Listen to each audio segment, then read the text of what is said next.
Hey, what's up? It's Jim, and I just got back from the new film, The Pirate Bay Away from Keyboard, a documentary about the trial of the three founders of Pirate Bay, Gottfried, Frederick, and Peter, who were tried in Sweden for helping people infringe on people's various copyrights. And this is centered on the court case and the effect the court case has on their lives. It makes it look very draining. They seem a lot more optimistic at the beginning, whereas as the film goes on, they seem like kind of drained by it. They don't seem to have the same amount of enthusiasm they used to have, the same amount of fuck you to authority that they used to have. They seem a little more subdued than they were earlier in the film, as this film takes place over 5 years. And it's supposed to show kind of their lives, and it somewhat does, but it's mainly concentrated on the court case. Peter, one of the subjects of the film and founders of Pirate Bay, he wrote a blog post, kind of a review of the film, and saying that there was a lot more fun and they had friends, and it wasn't just like this dreary, moody court case the entire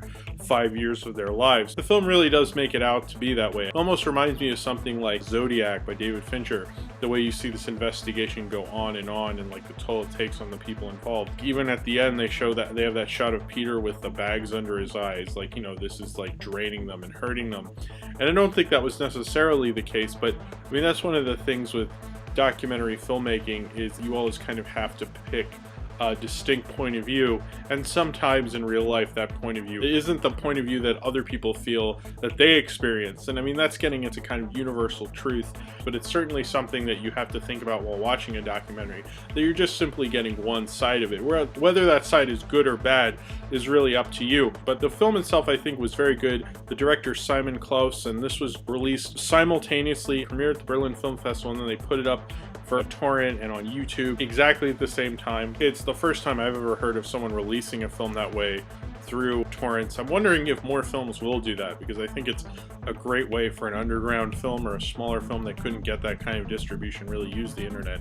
But unfortunately, no one has, except for this film. As the internet and as technology is growing, we haven't really found that many different ways of distribution for movies. Simon Klaus, I think is how you say his name, he made a very compelling documentary, and I wouldn't mind seeing this on the big screen. I thought it was fairly cinematic. I thought he did a really good job of documenting a really important court case. They mention at the end of the film that at its height right now, it's 10 times the size that Napster was at its peak. Simon Klaus made not just an important document, but a pretty damn good documentary. It's looking at copyright in the modern age and how things kind of need to change in terms of distribution and how we're going after these court cases. The major studios went after the three founders of Pirate Bay, Gottfried, Frederick, and Peter, and fined them and got them jail time. However, they didn't shut down Pirate Bay. There's no way to really stop what's happened. And you're going after people who actually, you know, they did help found this site and work on it, but you're not addressing the issue.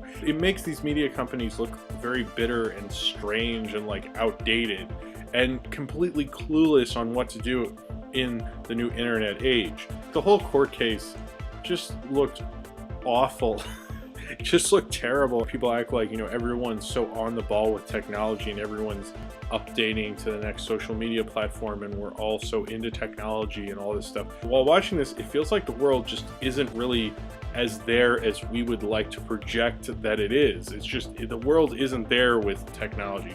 A lot of people don't understand technology, and this court case is a prime example of people and governments not being ready to change laws and adapt things quick enough for new technology. This is one of the best films about technology, mainly because it's a document of something that I hope in 30 years we'll look back on as completely ridiculous, even though at this time it's not viewed that way, unfortunately. I'd be curious to even see what Simon Klaus does after this, because I actually think he's a fairly decent documentary filmmaker. In a lot of ways, he shows it a little bit in a matter-of-fact way, even though he is going through Gottfried and Frederick and Peter's perspectives, for the most part, are showing their side of it. It does feel a little more matter-of-fact than you'd really expect. It's not just propaganda. It's a lot smarter than that. And it's a great kind of document of our technological times. So if you have seen The Pirate Bay Away from Keyboard and you would like to talk about it, then comment below in the comments and subscribe if you would like to.